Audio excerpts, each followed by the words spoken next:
जैन सिंह मार्ग 9 राजपथ अनुसलित कुल 111 स्थापना दिवस परेड पर उपस्थित श्रीमान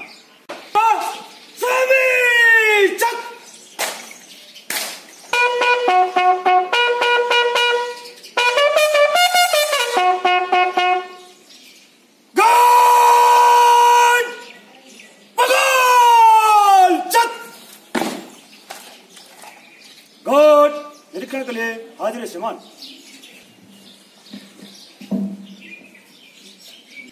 इस पावन अवसर पर मुझे आशा ही नहीं पूर्ण विश्वास है कि जिस लगन, उत्साह एवं परिश्रम के साथ में यह बटालियन बल एवं देश की सेवा कर रही है, उसी उत्साह और उमंग के साथ अपने कर्तव्यों को निर्वहन करते हुए अपने पर रहेंगे।